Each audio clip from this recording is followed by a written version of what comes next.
સાંજના જમવામાં શું બનાવવું એ નક્કી નથી થયું, તો આજે હું તમારી માટે લઈને આવી છું સરસ અને મજાની રેસીપી। આ રેસીપી બનાવવામાં કંઈ સમય પણ નથી લાગતું, 10થી 20 મિનિટમાં બની પણ જશે અને ખાવામાં ખૂબ જ ટેસ્ટી લાગે છે। મારા ઘરમાં તો બધાય લોકો ખાય છે। તમે પણ આ રેસીપી જરૂરથી ટ્રાય કરજો અને મને કમેન્ટ કરીને બતાવજો આ રેસીપી તમને કેવી લાગી અને કેવી નહીં।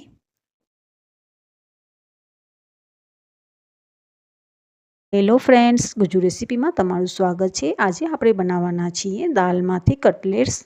અહીંયા મેં લીધી છે પકેલી દાળ લીધી છે, મગની દાળ છે, તમે જોઈ શકો છો।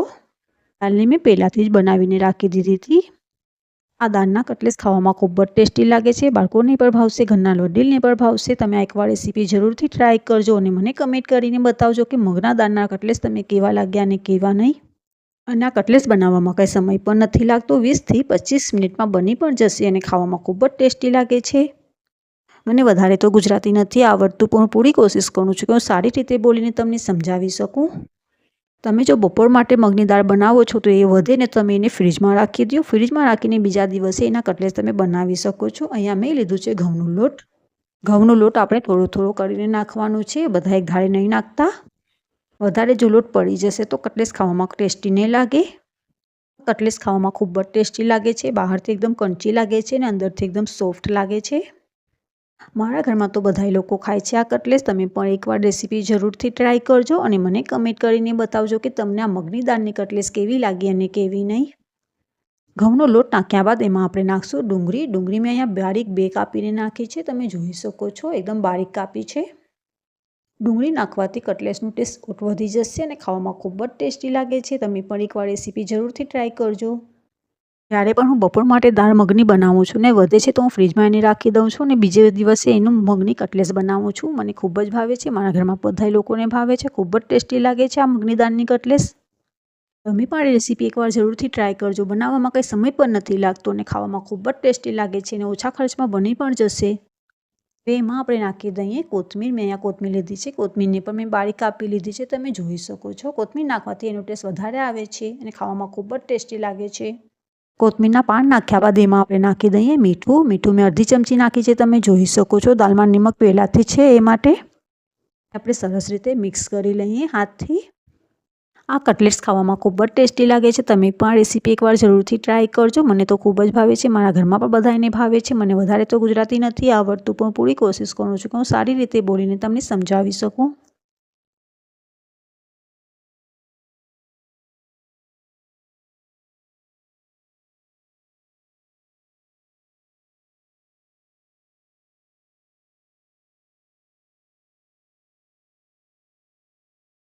હજી એમાં થોડું આપણે ઘઉંનો લોટ નાખવાનું છે, એમાં થોડું કરીને નાખશું, 2 થી 3 ચમચી જેટલું નાખવાનું છે ઘઉંનો લોટ।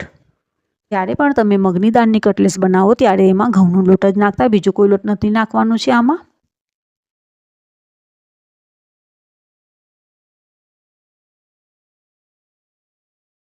ઘઉંનો લોટ નાખ્યા બાદ એને ફરીથી આપણે મિક્સ કરી લઈએ। ધીમા હાથે કરવાનું છે, એકદમ જોરથી હાથથી નહીં મસળવાનું છે આટાને। હવે તમે જોઈ શકો છો આપણું આટું બંધાઈ ગયું છે। હવે આપણે 2 હાથમાં તેલ લગાડી લઈએ અને એના આપણે કટલેટ્સ બનાવી લઈએ। આ 2 હાથમાં તેલ લગાડી દીધું છે, કેમ કે હાથમાં ચીપકે નહીં એ માટે। કટલેટ્સ પણ સારા બને, એકદમ ગોલ બને એ માટે। આ કટલેટ્સની રેસીપી એકવાર તમે જરૂરથી ટ્રાય કરજો અને મારા ચેનલ ઉપર તમે નવા હો તો મારા ચેનલને સબસ્ક્રાઈબ કરજો। વિડીયો જો તમને સારી લાગતી હોય તો લાઇક કરજો અને આગળ શેર કરજો, તમારા ઘરના લોકો સાથે શેર કરજો, તમારા ફ્રેન્ડ સાથે શેર કરજો અને મને કમેન્ટ કરવાનું ના ભૂલતા। તમે જોઈ શકો છો કટલેટ્સ બની ગઈ છે કે એકદમ ગોલ બની છે।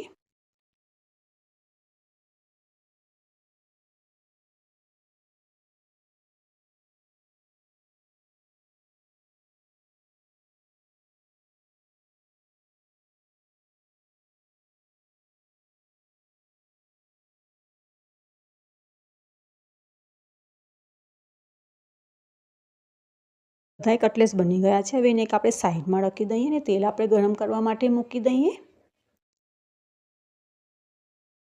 મેં તેલ ગરમ કરવા માટે મૂકી દીધું છે, તમે જોઈ શકો છો। પહેલાં મેં ગેસને હાઈ ફ્લેમ પર રાખ્યું છે। હવે એમાં આપણે નાખી દઈએ કટલેટ્સ। કટલેટ્સ નાખ્યા બાદ આપણે ગેસને ધીમા તાપે કરવાનું છે, કેમ કે કટલેટ્સ જલે નહીં એ માટે। વધારે કટલેટ્સ પણ એમાં નાખવાના નથી, 3 થી 4 જ કટલેટ્સ નાખશું, નહીં તો તૂટી જશે કટલેટ્સ અને ખાવામાં પણ ટેસ્ટી નહીં લાગે।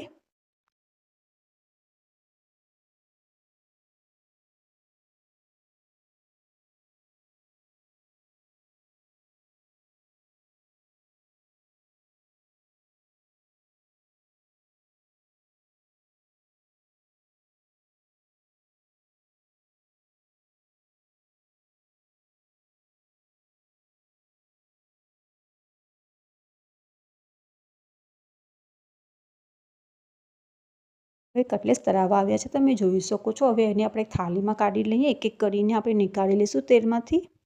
આ રેસીપી ગમી હોય તો તમે આગળ શેર કરજો, કમેન્ટ કરજો અને મને બતાવજો કે તમને આ મગની દાળની કટલેસ કેવી લાગી અને કેવી નહીં. અને તમે મારા ચેનલ ઉપર નવા હો તો મારા ચેનલને સબસ્ક્રાઈબ કરજો. વિડીયો જો સારી લાગતી હોય તો લાઈક કરજો અને આગળ શેર કરજો.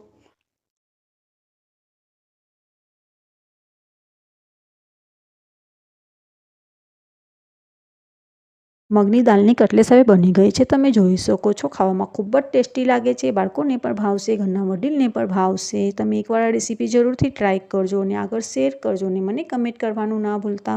આ કટલેસની ચટણી સાથે પણ ખાઈ શકો છો, ટોમેટો કેચઅપ સાથે પણ ખાઈ શકો છો અને ખાટી મીઠી ચટણી સાથે પણ ખાઈ શકો છો. ફુદીનાની ચટણી સાથે પણ ખાઈ શકો છો. તમને જે ગમે એવી ચટણી સાથે તમે ખાઈ શકો છો. સારી લાગે તો લાઈક કરજો.